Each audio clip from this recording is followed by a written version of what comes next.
Breaking news ప్రకాశం జిల్లా Tanguturu toll plaza వద్ద భారీగా నగదు పట్టుకున్నారు. 49 లక్షలు స్వాధీనం చేసుకున్నారు ఎక్సైజ్ పోలీసులు.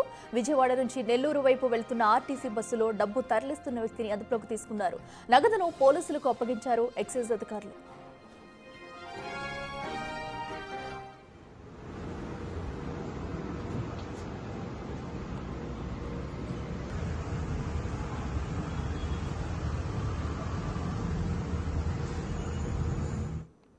రెట్టెకాటు ప్రకాశం జిల్లాలో భారీగా డబ్బునైతే స్వాధీనం చేసుకున్నారు ఎక్సైజ్ శాఖ అధికారులు.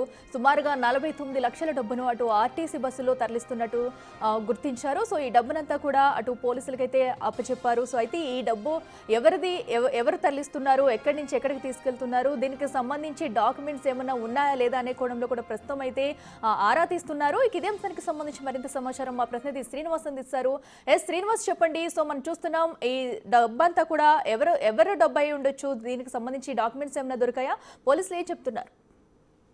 అఖిల, అర్ధరాత్రి ఎక్సైజ్ అధికారులు ఆర్టీసీ బస్సులను టోల్ ప్లాజా వద్ద తనిఖీలు చేపట్టారు. అయితే టంగుటూరు టోల్ ప్లాజా వద్ద అర్ధరాత్రి తనిఖీ చేస్తుండగా విజయవాడ వైపు నుంచి నెల్లూరు వైపుకి వెళ్తున్నటువంటి ఏపీఎస్ ఆర్టీసీ బస్సులో ఒక వ్యక్తి వద్ద సుమారు 49 లక్షల నగదు ఉంటాయని గుర్తించి నగదుతో పాటుగా వ్యక్తిని కూడా అదుపులోకి తీసుకున్నారు. అయితే ఆ వారిని అదుపులోకి తీసుకున్న ఎక్సైజ్ అధికారులు స్థానిక పోలీసులకు నగదును మరియు అతన్ని కూడా అప్పగించడం జరిగింది.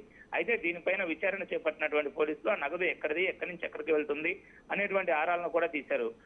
తాడేపల్లిగూడెనికి చెందినటువంటి వ్యక్తి బంగారం కొనుగోలు చేసేందుకు చెన్నై నగదు తీసుకుపోతున్నట్టుగా ప్రాథమికంగా పోలీసులు నిర్ధారణకు వచ్చారు. అయితే ఆ నగదుకు సంబంధించినటువంటి లావాదేవీలు మరియు దానికి సంబంధించిన ఆధారాలు, దానికి సంబంధించిన డాక్యుమెంట్లు ఏవైతే ఉన్నాయో వాటిని తీసుకురావాల్సిందిగా అతనికి ఆదేశాలను జారీ చేశారు. అయితే అతను ఆ డాక్యుమెంట్స్ తేవడానికి వెళ్ళినట్లు తెలుస్తుంది.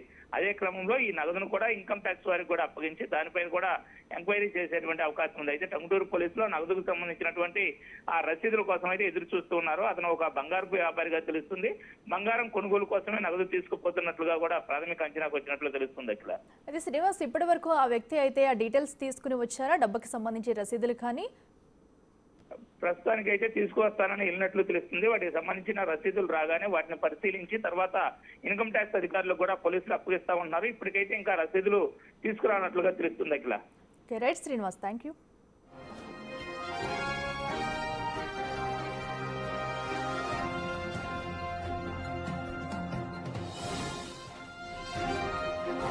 Breaking news. రేపు నెల్లూరులో మాజీ సీఎం జగన్ పర్యటించనున్నారు. ఈ నేపథ్యంలో జగన్ టూర్పై ఉత్కంఠ నెలకొంది.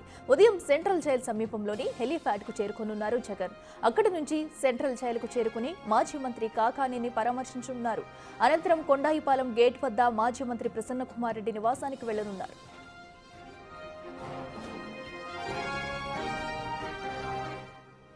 అయితే జగన్ నెల్లూరు టూర్పై పోలీసులు పలు ఆంక్షలు విధించారు. హెలీప్యాడ్ వద్దకు 10 మంది, జైలు వద్దకు 3, ప్రసన్న నివాసానికి 100 మందికి అనుమతులు ఇచ్చారు పోలీసులు.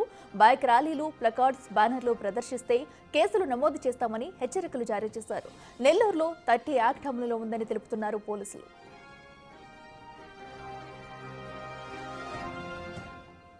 మరోవైపు జగన్ పర్యటనపై అడుగడుగున ఆంక్షలు విధిస్తున్నారని వైసీపీ నేతలు ఆందోళన వ్యక్తం చేస్తున్నారు. మాజీ మంత్రి కారుమూరి, ఎమ్మెల్సీ చంద్రశేఖర్ రెడ్డి, తలసీల రఘురాం వైసీపీ నేతలు హెలీప్యాడ్ ప్రాంతాన్ని పరిశీలించారు. జగన్ను నెల్లూరుకి రానియకుండా 3 సార్లు అడ్డుకున్నారని ఆరోపిస్తున్నారు వైసీపీ నేతలు. జగన్ నెల్లూరుకు వస్తే లక్షలాది మంది పార్టీ శ్రేణులు తరలి వస్తారని అంటున్నారు.